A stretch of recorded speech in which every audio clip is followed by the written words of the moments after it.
नीचे आ रहा हूँ, चार्ट में गया, चार्ट में भी वही चीज़ इंडिकेट हो रही है, टाइम्स लिखा है नीचे, कितने टाइम्स तक वो जा रहे हैं, 5, 10, 15, 20, 30, और उसमें ग्राफिकल फॉर्म में आपको परसेंटेज दिखा रखी है 100।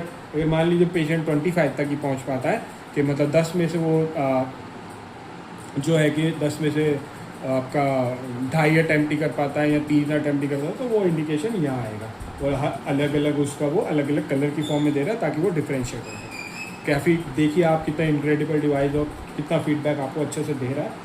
और फिर अब मैं बैक करता हूँ, अब मैंने ETS आपको समझाया, अब ETS ख़त्म नहीं हुआ, ETS के मैं आपको पहले पैरामीटर भी सुनाऊँ, क्योंकि मैंने कहा कि वीडियो लंबी ज़रूर होगी, बट वीडियो में आपको एक एक चीज़ एक्सप्लेन होगी, ताकि आपको फिर इस डिवाइस का यूज़ करते हुए कभी घबराहट ना हो, कभी कोई संशय ना रहे और कभी कोई डाउट ना रहे। इसलिए मैं हर एक चीज़ को मैं रिकॉर्ड से लेके ग्राफ से लेके सब कुछ आपको बता रहा हूँ। आप बैक गए, अब मैं आ गया सेटिंग्स में, यह आपने देखा, फिर सेटिंग्स में गया, EMG की सेटिंग मैंने ऑलरेडी बता दी थी। अब मैं आपको ये सेट EMG पैरामीटर्स, इसमें क्या क्या पैरामीटर है। EMG का ट्रायल टाइम है वो ऑलरेडी प्रीसेट है, थ्रेशोल्ड वैल्यू जिसको मैंने आपको पहले भी बताया, आप EMG में, क्योंकि थ्रेशोल्ड वैल्यू वो वैल्यू है कि जिसके बाद आपको स्टिमुलेशन मिलेगा जब पेशेंट की EMG वैल्यू उस वैल्यू को रीच करेगी एक्टिविटी में। तो थ्रेशोल्ड वैल्यू आप ऑटो भी रख सकते हो, देखो कि मैनुअल और ऑटो। तो मैनुअल और ऑटो जैसे कि EMG में ऑप्शन था, अगर आप ऑटो रखते हैं तो मशीन अपने आप सेट करेगी 80% ऑफ द लास्ट वैल्यू, और मैनुअल आप डॉक्टर खुद कर सकते हैं। आप इस वैल्यू को सेट करने के बाद बायोफीडबैक अबव, उसके बाद बायोफीडबैक मैं ऑलरेडी बता चुका हूँ आपको, जैसे वो थ्रेशोल्ड वैल्यू हिट करेगा वो इंडिकेशन आएगा, एक बीप आएगी कि बायोफीडबैक को हिट कर दिया पेशेंट, और इसको आप ऑफ भी कर सकते हैं। अब ये वर्क टाइम है, वर्क टाइम 6 और 6 और रेस्ट टाइम 6 सेट हो रखा है, आप इसको अपने अकॉर्डिंग बढ़ा घटा भी करते हैं। वर्क मतलब जब आप कॉन्टैक्ट कर रहे हैं, रिलैक्स मतलब आप जब रिलैक्स कर रहे हैं, रेस्ट टाइम। और ट्रायल टाइम्स, आप इस ट्रायल टेस्ट को कितनी बार कर सकते हैं, इसमें 6 डला हुआ है, आप 7, 8, 9, 10 या उससे कम भी कर सकते हैं। अब समझ गए कि कितनी बार वो चीज़ ट्रायल हो रही है, ताकि उसके बेस पे आपका EMG का जो है डाटा, EMG का जो रिकॉर्ड आए जिसमें वो परसेंटेज फॉर्म में दे रहा है। तो मान लीजिए मैंने 10 टाइम सेट करा है इस पर 10 ट्रायल, तो वो 10 बार ही आएगा, 10 बार ही एक्टिविटी होने के बाद फिर वो परसेंटेज आपको बताएगा। और ये स्टिमुलेशन टाइम कितनी देर के लिए आपको वो स्टिमुलेट देना है ताकि वो कॉन्ट्रैक्शन जो है रिटेन हो, 5 सेकंड के लिए, 2 सेकंड के लिए, 3 सेकंड के लिए, 8 सेकंड के लिए, 6 सेकंड के लिए। ये वो रैम्प अप और रैम्प डाउन, रैम्प अप और रैम्प डाउन टाइम वो है कि रैम्प अप मतलब जैसे आप इंटेंसिटी जो है बढ़ा रहे हैं तो वो एकदम ना बढ़ जाए, वो कितने टाइम पीरियड में बढ़े वो आप वैल्यू इसमें रख सकते हो। और एक आप घटा रहे हो तो एकदम घटे या धीरे धीरे घटे, वो ये टाइम है।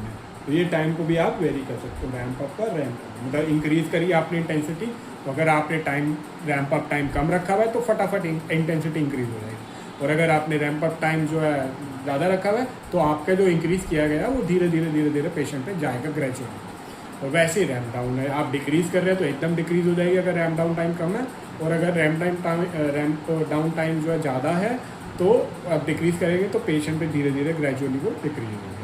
तो देखिए मैं सारे पैरामीटर्स क्लियर करते चल रहा हूँ ताकि आप बिल्कुल एक भी डाउट ना बचे जो भी वीडियो को देख रहे हैं, और पूरा का पूरा इन्फॉर्मेशन वीडियो की मैं इसमें बताने की कोशिश कर रहा हूँ। अब ये है फ्रिक्वेंसी, जो सिमुलेशन की फ्रिक्वेंसी है, तो आप सबको पता ही है कि वो फ्रिक्वेंसी आपको क्या रखनी है, कितनी रखनी है, वो आप वेरी कर सकते हैं यहाँ से, इस तरीके से प्लस माइनस से आप वेरी कर सकते हो। तो देखिए, और ये है विथ, पल्स की विथ क्या होगी उसको भी आप वेरी कर सकते हो, वो भी प्लस माइनस करके आप इंक्रीज डिक्रीज कर सकते हो माइक्रो सेकेंड में जो इसकी विथ है। और ये है वेव मोड, सिमेट्रिक और असिमेट्रिक। तो दूसरा है असिमेट्रिक, आपको सिमेट्रिक वाला चाहिए, वेव फॉर्म मतलब कि दोनों जो पार्ट हैं वेव के वो बिल्कुल एक शेप के हैं और दोनों एक्सिस में, तो वो सिमेट्रिक हो गई। और अगर एसिमेट्रिक है तो एक दूसरे से अलग है, तो वो आप डिसाइड कर सकते हैं, ठीक है जी। और उसके बाद अब मैं आ गया बैक। अब मैं बैक, मैंने आपको ETS का रिकॉर्ड भी बता दिया, ETS के पैरामीटर्स भी बता दिए, सेटिंग भी बता दी, एक एक पैरामीटर समझा दिया आपको। अब मैं आ रहा हूँ नेक्स्ट उस पर, जो कि है इसमें मिरर। तो EMG हो गया, EMG गेम हो गई, ETS हो गया, EMG बेस्ड ट्रिगर स्टिमुलेशन। अब है मिरर। मिरर में क्या है कि जो आपका नॉन अफेक्टेड हैंड है, जो पैरालाइज नहीं है, वो एक्टिविटी उस मतलब आपने एक चैनल जो है उस हैंड में लगाया और आपने एक थ्रेशोल्ड वैल्यू सेट करी या ऑटो पे लगाई और पेशेंट को वो कमांड मिली वर्क और रेस्ट, तो जब वो पेशेंट वो एक्टिविटी करेगा और थ्रेशोल्ड को हिट करेगा तो वो activity via stimulation affected hand में दूसरा दूसरी हैंड है उसमें मिरर्ड होगा, रिपीट होगा। मैं एक बार दोबारा से समझाता हूँ। मान लीजिए चैनल 1 मैंने नॉन पैरालाइटिक हैंड में लगाया है, नॉन अफेक्टेड हैंड में जो उसकी नॉर्मल हैंड है उसमें लगाया है, और चैनल 2 जो है वह मैंने अफेक्टेड और पैरालाइटिक हैंड में लगाया है। तो चैनल 1 में मैंने इसको स्टार्ट करा, आप इसका इंटरफेस भी दिखाता हूँ मैं आपको। देखिए थ्रेशोल्ड वैल्यू 40 है यहाँ पे, चैनल 1 पे EMG है खाली, और चैनल 2 पे स्टिमुलेशन है। चैनल 1 पे EMG है, जैसे ही मैं इसको स्टार्ट करूँगा इंटेंसिटी को बढ़ाऊँगा और ये देखिए EMG का यहाँ पे डेटा आना शुरू हो जाएगा चैनल 1 से। पेशेंट को वो कहेगी कॉन्ट्रैक्ट और रिलैक्स या वर्क और रिलैक्स, तो जैसे ही वो कॉन्ट्रैक्ट करेगी, मान लीजिए 40 से नीचे है, ठीक है, नेक्स्ट अटैम्प्ट आएगा 38 है, कोई नहीं नीचे है, नेक्स्ट अटैम्प्ट। थर्ड अटैम्प्ट में उन्होंने 40 से ऊपर कर दिया, 42 आ गया। जैसे ही 40 से ऊपर आएगा, यहाँ EMG के डाटा को रीड करके इस एक्टिविटी को, स्टिमुलेशन को, जो आपने इस इंटेंसिटी की रखा हुआ है, जो इसके पैरामीटर रखे हुए हैं 2 हर्ट्ज और 300 माइक्रोहर्ट्ज, वहाँ पे इसको सेट कर सकते हैं। ये स्टिमुलेशन आपका अफेक्टेड हैंड में जो चैनल 2 में लगा हुआ है उस पेशेंट को वहाँ पे ये स्टिमुलेशन मिलेगा।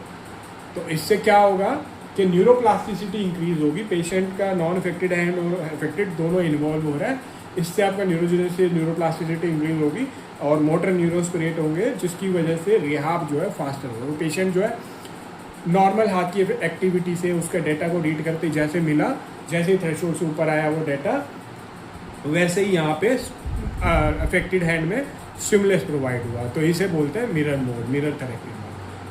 तो ये आप समझ गए, ये मिरर मोड में EMG चैनल 1 के नॉन अफेक्टेड हैंड के डाटा को EMG कर रहा है, ये रीड कर रहा है, और जैसे ही वो थ्रेशोल्ड से ऊपर गया, जब उसको कॉन्टैक्ट और रिलैक्स बोला गया, जैसे वो थ्रेशोल्ड से ऊपर गया जिस अटेम्प्ट में, वैसे ही उसी टाइम पे जो चैनल 2 है वो अफेक्टेड हैंड में है, इफेक्टेड हैंड में पेशेंट को स्टिमुलेशन मिला, तो जिससे कि पेशेंट का पूरा वायरिंग स्ट्रक्चर, पूरा नर्व स्ट्रक्चर इन्वॉल्व रहता है, ब्रेन इन्वॉल्व रहता है, और इसे मिरर थेरेपी कहते हैं, और इससे जो है रिकवरी और रिहैब बहुत जल्दी मिलता है। तो ये मिरर थेरेपी मोड है, और इसमें जो है आपका क्या कहते हैं, मिरर मोड आपको मैंने दिखाया, और क्या कहते हैं, अब लास्ट जो इसका मोड है EMG मैंने बता दिया, EMG गेमिंग बता दिया, ETS बता दिया, EMG बेस्ड ट्रिगर स्टिमुलेशन, और रिकॉर्ड्स बता दिए, चार्ट्स बता दिए कैसे होते हैं, एक एक पैरामीटर बता दिए कि क्या है, कैसे वेरी करना है, कितना करना है, क्या चीज़ है एक्चुअल में वो। और अब आपका मैं बताता हूँ क्या कहते हैं, स्टिमुलेशन, क्योंकि मैं एक बार एक पेशेंट पे डेमो करके भी आपको दिखाऊंगा, तो अभी मैं वीडियो में फटाफट आपको स्टिमुलेशन भी बता रहा हूँ। तो आपने देखा कि ये स्टिमुलेशन है, और अब ये खाली EMG 2 चैनल EMG नहीं है, ETS नहीं है, इसमें स्टिमुलेशंस भी हैं। स्टिमुलेशन में आपने देखा पहला पेन एंड डिस्कम्फर्ट के लिए आपको 1 से लेके टोटल 23 प्रोग्राम है, जो कि अलग अलग कंडीशंस के हिसाब से इनमें ऑलरेडी प्रीसेटेड है। ठीक है जी, आपने कोई एक सेलेक्ट किया, आपको आया और वहाँ पे ये प्रीसेट है, आपको बस वो स्टिमुलेशन को इलेक्ट्रोड प्लेसमेंट करनी है और यूज़ करनी है। और अगर आपको मसल रिहैब के लिए जाना है तो देखिए, आपको मैं बोल के बताऊँ, postural, spinal, paretic, facial palsy 1, facial palsy 2, और diffuse dystrophy stroke 1, stroke 2, multiple sclerosis, तो इस तरीके से 10 इसमें मसल के, स्ट्रोक के और मल्टीपल स्क्लेरोसिस और फेशियल पाल्सी के प्रोग्राम भी हैं, जो कि स्टिमुलेशन है, जो आपको प्रीसेट पैरामीटर पे स्टिमुलेशन जो ऑलरेडी फीडेड है इसमें, वो स्टिमुलेशन प्रोवाइड कर रहे हैं। आपको बस कंडीशन सेलेक्ट करनी है पेशेंट की, इलेक्ट्रोड प्लेस करने हैं और इसको रन करना है और इंटेंसिटी सेलेक्ट करनी है। और उसके बाद पेल्विक के लिए भी है एंडोरेंस, और उससे ऊपर ये देखिए आप वजाइनल पेन रिलीफ और prolapse, stress 1, stress 2, new mother, frequency urge 2, urge 3, lack of sensitivity, pelvic floor workout, endurance के लिए भी है, पेल्विक के इंडोरेंस के लिए, और पेल्विक रिलैक्स फ्लोर के लिए। तो ये पेल्विक के सारे प्रोग्राम हैं, अलग अलग कंडीशंस के हिसाब से हैं पेल्विक की, और ये सारे प्रीसेट प्रोग्राम हैं। बस आपको प्रॉप इंसर्ट करनी है पेशेंट को, इलेक्ट्रोड प्लेस करना है, स्टार्ट करना है, इंटेंसिटी पेशेंट के कंफर्ट के हिसाब से। और अब इसी के अलावा अब आप कहेंगे कि प्रोग्राम ऑलरेडी प्रीसेट है, अगर उसमें कुछ चेंज करना है तो कैसे करेंगे? कस्टम मोड है आपके लिए। कस्टम मोड में ये सारे पैरामीटर है आपके पास। जो पैरामीटर आपको सेलेक्ट करना है, फ्रिक्वेंसी और work mode, work time, rest time, ramp up, ramp down, वो आप सेलेक्ट करेंगे। प्रोग्राम का नाम सेव कर देंगे, P1, P2, P3, 3 प्रोग्राम आप प्रीसेट कर सकते हैं और उसके अकॉर्डिंग आप पेशेंट को दे सकते हैं। अगर आपको कुछ वेरी करना है, पैरामीटर्स को चेंज करना है, तो भी आप इसमें चेंज कर सकते हैं कस्टम मोड में। तो ये स्टिमुलेशन है, इनक्रेडिबल स्टिमुलेशन, ऑलमोस्ट पेल्विक भी कवर कर दिया, स्ट्रोक वगैरह और मसल रिहैब से सब कुछ कवर कर दिया और पेन से रिलेटेड भी कर दिया। तो जिन डॉक्टर को पेन के लिए देना है वो पेन के लिए दे सकते हैं, जिनको न्यूरो के लिए देना है वो न्यूरो के लिए, और जिनको पेल्विक के लिए देना है वो पेल्विक के लिए देना। और उसके अलावा जिसको कोई पैरामीटर सेट करके अपने हिसाब से देना है, अपने अकॉर्डिंगली देना है, तो वो कस्टम मोड में 3 प्रोग्राम सेट कर सकते हैं। तो ये आपको मैंने सिमुलेटर भी बता दिया, तो आपको समझ आया कि कितना इनक्रेडिबल डिवाइस है। EMG, ETS और EMG gaming, mirror therapy, stimulation में ऑलमोस्ट पेन भी, न्यूरो रिहैब भी, और क्या कहते हैं आपका पेल्विक भी, और कस्टम भी कर सकते हैं। और सारे रिकॉर्ड्स वगैरह भी आ रहे हैं, और रिकॉर्ड्स आपको बताया मैंने पैरामीटर सेट करने के बारे में बताया। अभी मैं आपको आप पेशेंट के साथ एक लगा के आपको ETS भी करके आपको दिखाऊंगा। तो आप देख सकते हैं मैं पेशेंट को बिठा दिया है, पेशेंट की मैंने इलेक्ट्रोड प्लेसमेंट कर दी। ये जो मसल है इस पर चैनल 1 लगाया, मैंने अभी चैनल 2 यूज़ नहीं करा। बाइसेप्स की मसल पे मैंने चैनल 1 लगाया, दोनों इलेक्ट्रोड लगाए और रेफरेंस इलेक्ट्रोड साथ में लगा दिया। मैं यहाँ पे दिखाता हूँ, ये आपका चैनल 1, चैनल 2 भी खाली है, और ये रेफरेंस इलेक्ट्रोड पेशेंट को मैंने लगा दिया। और आप देखते हैं अब मैं आपको EMG टेस्ट नहीं, अभी मैं आपको ETS करके दिखा रहा हूँ। तो आप देखेंगे मैं आपको ETS मोड में चला गया, ये ETS, ये आपको ETS दिख रहा है। अभी मैं ETS में जाके यहाँ पे सेलेक्ट किया, आपको मैंने ETS बताया था EMG बेस्ड ट्रिगर स्टिमुलेशन। यहाँ पे चैनल 1 आ रहा है, चैनल 2 आ रहा है, अभी मैं चैनल 1 ही यूज़ कर रहा हूँ। यहाँ पे फ्रिक्वेंसी दिखा दिया है, पल्स विड्थ दिखा रहा है, इसको मैं जाके पैरामीटर सेटिंग में चेंज कर सकता हूँ, मैंने अभी चेंज नहीं किया। अभी जैसे मैं इसको इंक्रीज़ करूँगा चैनल 1 को, आप देखेंगे ये इंटेंसिटी मैंने मान लीजिए 10 के अराउंड रख दी है पेशेंट को अभी स्टिमुलस आ रहा है, पेशेंट को स्टिमुलस आया, अब EMG शुरू हो गया। आप देखेंगे वो पेशेंट को अभी क्या बोल रहा है, रेस्ट, वर्क, श्रिंक। धीरे धीरे पेशेंट ने उठाया, अब देख रहे हैं पेशेंट जो है यहाँ तक ही पहुँचा है, थ्रेशोल्ड तक नहीं पहुँचा, और रेस्ट। अब वो फिर श्रिंक किया पेशेंट ने, अभी भी पेशेंट जो है थ्रेशोल्ड तक नहीं पहुँच पा रहे, 103, जो कि मैंने ज़्यादा सेट किया। आप कम भी सेट कर सकते हो थ्रेशोल्ड, और मैंने ज़्यादा सेट किया। अब थर्ड अटेम्प्ट में पेशेंट जो है जोर लगाएंगे और जोर लगाएंगे, तब भी नहीं पहुंच पाए। अब अगले अटेम्प्ट में आप कोशिश करना, क्योंकि पेशेंट नहीं है ये, तो ये आपको दिखाने के लिए अब आप चौथे अटेम्प्ट में कोशिश करना उस थ्रेशोल्ड को हिट करना। देखिए जैसे हिट करा, यहाँ पे स्टिमुलेशन स्टार्ट हो गया, 12 इंटेंसिटी का ये पैरामीटर के बाद ये स्टिमुलेशन आ रहा है, डूइंग स्टिमुलेशन रेस्ट। जैसे पेशेंट ने किया, वहाँ तक पहुँचा किसी तरीके से, तो वो एक्टिविटी रिटेन हुई वहाँ पे उसकी, बिकॉज ऑफ दैट स्टिमुलेशन। तो ये पर्पस है इसका ETS का, और इसीलिए मैंने ये डेमो वीडियो करके आपको दिखाया है। ये आप देखिए स्टिमुलेशन आ रहा है पेशेंट को, वो रिटेन हो रहा है, फिर वो रिलैक्स कर रहा है, क्योंकि पेशेंट जो है थ्रेशोल्ड को हिट कर रहा है। अभी थ्रेशोल्ड हो सकता है मैंने ज़्यादा रखा हो, क्योंकि पेशेंट पैरालाइटिक नहीं है, वो नॉर्मल पेशेंट है। फिर स्टिमुलेशन भी उसको हिट करा उन्होंने, और यहाँ पे स्टिमुलेशन आ रहा है। तो अराउंड 5 या 6 अटेम्प्ट हुए, उनमें से 3 या 4 उन्होंने हिट करे। इसका मतलब कि जो परसेंटेज है उन 6 में से 4 उसको निकाल के परसेंटेज जो आपको रिकॉर्ड में आएगी। तो ये ETS है, तो ये आपका ETS था। तो ये देखिए आपको ये सारा आ गया, 5 बारी उन्होंने किया है, और फर्स्ट अटेम्प्ट में आपका आ रहा है, सेकेंड अटेम्प्ट में आ रहा है कितना परसेंटेज पहुँचे वो, जिस में हिट कर रहा हूँ और जिस में नहीं। अभी मैं बैक जा रहा हूँ, और ये तो आपको मैंने ETS दिखाया, ट्रिगर स्टिमुलेशन। अब मैं आपको स्टिमुलेशन तो बहुत इजी है, आप जो सेलेक्ट करेंगे उसको रन करेंगे, कस्टम करेंगे तो उसको रन करेंगे। मिरर मैं अब आपको EMG का एक टेस्ट भी करके दिखा देता हूँ। स्टैंडर्ड टेस्ट चलाते हैं या फास्ट टेस्ट चलाते हैं। मैं फास्ट चलाता हूँ, 2 मिनट का टेस्ट है। जैसे जैसे वो बोलेंगे रेस्ट और जैसे जैसे वो वर्क बोलेंगे आपको एक्टिविटी करनी है। तो आप देख रहे हैं अभी रेस्ट पे है तो आपको यहाँ पे ग्रीन का सिग्नल 0 आ रहा है। रेस्ट पे है, ग्रीन का सिग्नल 0 है और ये जो रेड लाइन आ रही है ये आपकी थ्रेशोल्ड की लाइन आ रही है। तो अभी 0 है क्योंकि उन्होंने इंडिकेशन रेस्ट पे रखा है। जब वो वर्क के लिए बोलेंगे तो पेशेंट उसको सुन के वर्क करेंगे, कॉन्ट्रैक्ट करेंगे। जैसे कि अभी रेस्ट स्टेज चल रहा है क्योंकि वो रेस्ट स्टेज को मेजर कर रही है, तो भी shrink, rest, shrink, rest, shrink, rest,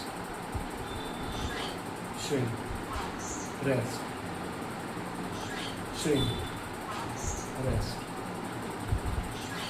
shrink, rest,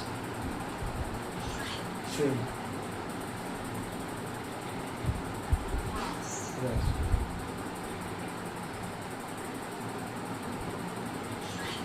shrink,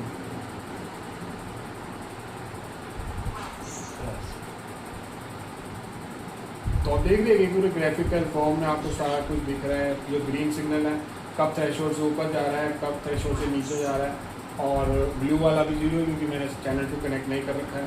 तो ये आपको ग्राफिकल फॉर्म में आ रहा है और ये आपको नीचे वोल्टेज भी इंडिकेट हो रही है। आप देख रहे हैं यहाँ पे वोल्टेज भी आ रही है कि किस टाइम पे कितनी आ रही है और बाद में आपको इसकी रिपोर्ट भी आएगी। ये टेस्ट अभी खत्म होने वाला है, खत्म होगा तो मैं आपको रिपोर्ट भी दे पाऊँगा।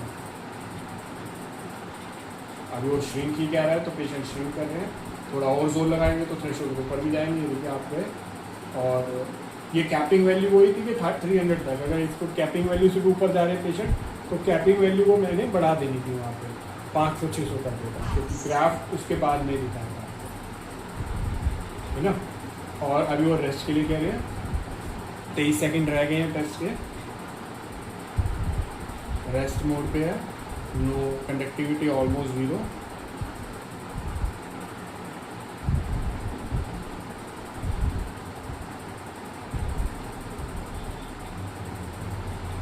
लास्ट 5 सेकेंड रह गए हैं और जैसे ही ये टेस्ट ख़त्म होगा ये आप देख सकते हैं रिज़ल्ट आ गया है। और इसमें आपका प्रीसेट जो है 4 से नीचे होना चाहिए। पेशेंट का 8.6 रहा है, मतलब पूरे अच्छे से मसल रिलैक्स नहीं हो सकता। पेशेंट जिस तरीके से बैठे हुए हैं उसकी वजह से वो कंडक्टिविटी आ रही है, क्योंकि वो पॉस्चर भी मैटर करता है। और अभी हम वीडियो बना रहे हैं तो इसमें वो भी वैल्यू, क्योंकि पेशेंट एक्टिव है, पेशेंट नॉर्मल है, तो नॉर्मल है तो वो थोड़ा सा जब रिलैक्स टाइम पे भी, क्योंकि वीडियो बन रही है तो वो थोड़ा सोच रहे हैं तो उसके अकॉर्डिंग भी वो वैल्यू आ रही है।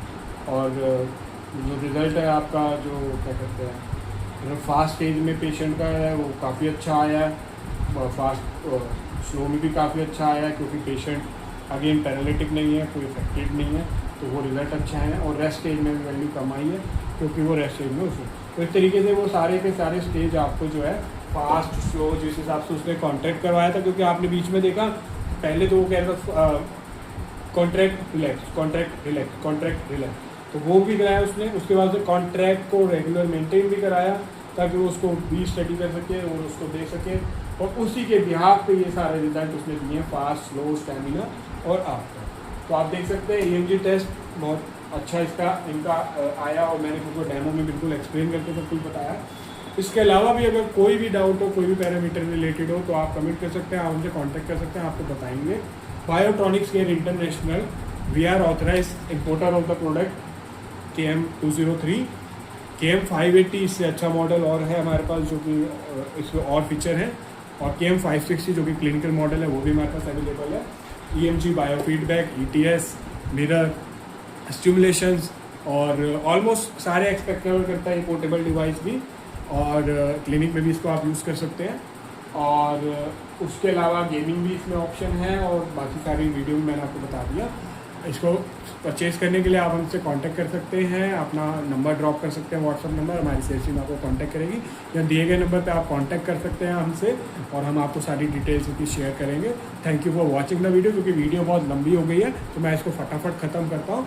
और इसको शेयर करिए, सब्सक्राइब कीजिए, क्योंकि ऐसी इन्फॉर्मेटिव वीडियो मेरे ख्याल से आज तक अभी तक किसी ने यूट्यूब चैनल पे या इस पर किसी पे बनाई नहीं है। बट हम जो है चाहते हैं कि डिवाइस के बारे में पूरा एक्सप्लेनेशन दे सके, एक एक चीज़ जो हम बता सकते, तो हमने उस वीडियो में बताने की कोशिश की। Thank you for watching.